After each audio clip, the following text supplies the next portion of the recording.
नमस्कार। आज की इस ऐतिहासिक चर्चा में आपका स्वागत है। सोचिए, 11वीं सदी का भारत, राजनीतिक उथल-पुथल और लगातार मंडराते बाहरी खतरे का वो दौर। लेकिन इतिहास गवाह है कि जब भी संकट चरम पर होता है तो कोई न कोई रक्षक जरूर उभरता है। आज हम इतिहास के पन्नों से एक ऐसी ही महागाथा को उजागर करने जा रहे हैं जो अदम्य साहस और राष्ट्र रक्षा का सबसे सशक्त प्रतीक है। ये कहानी है श्रावस्ती के सिंह, राजा सुहेलदेव की, और उनके उस ऐतिहासिक महासमर की जिसने भारत के भविष्य की दिशा ही बदल कर रख दी। अब देखिए, 11वीं शताब्दी का वो समय कोई मामूली दौर नहीं था। स्थिति बेहद गंभीर थी। एक तरफ थी एक ऐसी विनाशकारी ताकत जिसे रोकना लगभग नामुमकिन सा लग रहा था, और दूसरी तरफ एक ऐसा रक्षक जो अपनी धरती के लिए एक अडिग चट्टान बनकर खड़ा था। ये महज दो सेनाओं की टक्कर नहीं थी, बल्कि अस्तित्व को बचाने की एक ऐसी लड़ाई थी जिसकी गूंज आने वाली कई सदियों तक सुनाई देने वाली थी। तो चलिए सबसे पहले बात करते हैं पहले खंड की, आक्रमणकारी की दस्तक। तो आखिर ये खतरा था कौन? ऐतिहासिक स्रोतों के मुताबिक ये था सैयद सालार मसूद, महमूद गजनवी का भतीजा। और ये कोई छोटी मोटी टुकड़ी लेकर नहीं आया था, बल्कि इसके साथ एक बेहद विशाल और खूंखार सेना थी। इसके इरादे बिल्कुल साफ थे, यहाँ के क्षेत्रों पर कब्जा करना, अपने धर्म का प्रचार करना और समृद्ध मंदिरों की बेहिसाब दौलत लूटना। सीधे शब्दों में कहें तो ये सत्ता और संपदा दोनों पर पूरी तरह से कब्जा जमाने का एक सीधा हमला था। जरा मसूद की इस तेज रफ्तार पर गौर कीजिए। वो किसी आंधी की तरह आगे बढ़ रहा था।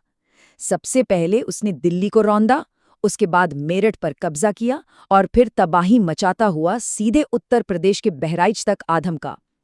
रास्ते भर उसने खुद को गाजी यानी एक विजेता की उपाधि दी। उसके हमलों की गति और क्रूरता इतनी ज्यादा थी कि पूरे इलाके में दहशत का माहौल था। उस वक्त ऐसा लग रहा था कि मानो उसे रोकने वाला कोई पैदा ही नहीं हुआ है। लेकिन तस्वीर का एक दूसरा पहलू भी था। हमारा दूसरा खंड है रक्षक द्वारा साम्राज्य की एकजुटता। यहीं एंट्री होती है श्रावस्ती के राजा सुहेलदेव की, जिनका शासनकाल 1027 से 1077 ईस्वी के आसपास का माना जाता है। इतिहास में उन्हें सकरदेव, सुहृध्वज और बौद्ध राजा जैसे कई नामों से जाना गया। वे एक बेहद न्यायप्रिय शासक थे, लेकिन इससे भी बड़ी बात, वो एक कमाल के रणनीतिकार थे। जब मसूद बहराइच पहुंचा तो सुहेलदेव को तुरंत समझ आ गया कि अगर हम अकेले अकेले लड़े तो हमारी हार पक्की है। इसलिए उन्होंने एक मास्टर स्ट्रोक चला। उन्होंने आसपास के सभी स्थानीय हिंदू राजाओं को एक साथ मिलाया और एक जबरदस्त अभूतपूर्व गठबंधन तैयार कर लिया। अब मुकाबला आमने सामने का था। एक तरफ खौफ फैलाती मसूद की विशाल सेना और दूसरी तरफ अपनी मातृभूमि को बचाने का संकल्प लिए राजाओं का ये मजबूत अलायंस।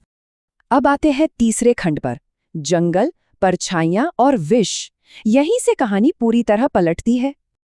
देखिए, राजा सुहेलदेव सिर्फ एक महान योद्धा ही नहीं थे, उनका दिमाग भी बहुत तेज चलता था। उन्हें भली भांति पता था कि आमने सामने के सीधे युद्ध में दुश्मन की भारी तादाद हम पर भारी पड़ सकती है। तो उन्होंने क्या किया? उन्होंने अपनी सेना को बहराइच की प्राकृतिक झीलों और घने जंगलों के पास बड़ी ही चतुराई से तैनात कर दिया। सीधे हमले की बजाय उन्होंने गुरिल्ला युद्ध यानी छापामार तकनीक का इस्तेमाल किया। और हाँ, उनके तरकश में एक और खतरनाक रणनीति थी। उनके अचूक धनुर्धरों को साफ आदेश था कि दुश्मन पर लगातार जहरीले तीरों की बारिश की जाए। कल्पना कीजिए, जैसे ही सूरज ढलता, राजा सुहेलदेव की रणनीति अपना असली और खौफनाक रूप दिखाती। रात के उस घने अंधेरे में बहराइच के जंगल मानो जीवित हो उठते थे। छिपकर किए जाने वाले वो अचानक हमले और अंधेरे को चीरते हुए आते हजारों जहरीले तीर, मसूद की सेना की तो जैसे कमर ही टूट गई। विदेशी सैनिक बुरी तरह घबरा गए थे। इलाका अनजान था और उन्हें अपनी ही हर परछाई में मौत नजर आने लगी थी। युद्ध के निर्णायक दिन से पहले ही दुश्मन के मनोबल को पूरी तरह चकनाचूर कर देना, ये सुहेलदेव की रणनीति की सबसे शानदार जीत थी। और फिर आता है वो निर्णायक दिन, खंड 4, राजा का अंतिम प्रहार। तारीख थी 15 जून 1033। बहराइच की धरती पर मध्यकालीन भारत का वो सबसे भीषण महासमर शुरू हो चुका था। जरा इस दृश्य को राजा सुहेलदेव की नजरों से देखिए। सामने धूल का भारी गुबार उड़ रहा है, चारों तरफ तलवारों के टकराने की कान फोड़ देने वाली आवाजें और हाहाकार गूंज रहा है। रणभूमि की मिट्टी खून से लाल हो चुकी है। लेकिन अपनी प्रजा और अपनी मिट्टी को बचाने की जो आग सुहेलदेव के सीने में जल रही थी, वो उस युद्ध से कहीं ज्यादा प्रचंड थी। वे पीछे नहीं बैठे थे, बल्कि खुद बिल्कुल आगे खड़े होकर अपनी सेना का नेतृत्व कर रहे थे। रणभूमि की उस भयंकर उथल-पुथल और अफरा-तफरी के बीच भी राजा सुहेलदेव की नजरें बिल्कुल अर्जुन के तीर की तरह अपने लक्ष्य पर टिकी थीं। और लक्ष्य क्या था? सीधा दुश्मन सेना का कमांडर। युद्ध एकदम अपने चरम पर था, दोनों तरफ से जान की बाजी लगी थी। उसी पल सुहेलदेव ने अपना धनुष उठाया, प्रत्यंचा को पूरी ताकत से खींचा और एक ऐसा निशाना साधा जिस पर सच कहूं तो पूरे उत्तर भारत का भविष्य टिका हुआ था। सन्न से हवा को चीरता हुआ वो घातक बाण सीधा जाकर सैयद सालार मसूद की गर्दन में धंस गया। बिल्कुल अचूक निशाना। मसूद उसी पल अपने घोड़े से धड़ाम से नीचे आ गिरा और वहीं ढेर हो गया। आप सोच सकते हैं कि अपने सबसे बड़े कमांडर को इस तरह तड़प कर मरते देख उस विदेशी सेना का क्या हाल हुआ होगा। आक्रमणकारियों में भयानक हाहाकार मच गया और मसूद की वो विशालकाय सेना उसी क्षण ताश के पत्तों की तरह बिखर गई। आखिरकार इस युद्ध का नतीजा क्या निकला? खंड 5, 1.5 सदी की शांति। 0 यानी शून्य, ये कोई मामूली आंकड़ा नहीं है। ऐतिहासिक वृत्तांत बिल्कुल स्पष्ट बताते हैं कि बहराइच के उस महासमर में सुहेलदेव की सेना ने मसूद की सेना के एक भी सिपाही को जिंदा वापस नहीं जाने दिया। पूर्ण विनाश। यह उस युग की सबसे बड़ी और सबसे निर्णायक जीतों में से एक थी।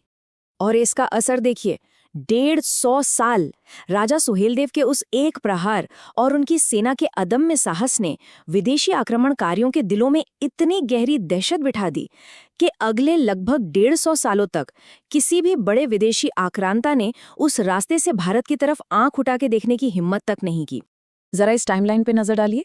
1033 ईस्वी में बहराइच की उस ऐतिहासिक जीत ने इस पूरे इलाके को जैसे एक अभेद सुरक्षा कवच पहना दिया था।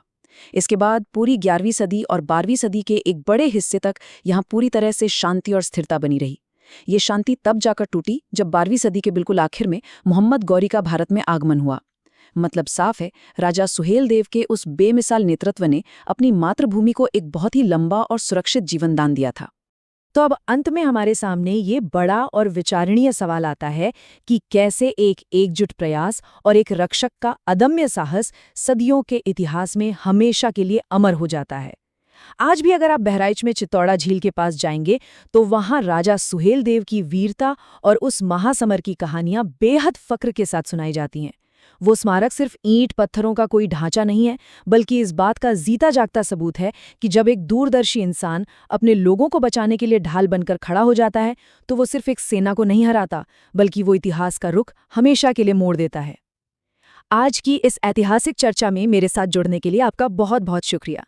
मिलते हैं अगली बार एक और दिलचस्प विषय के साथ।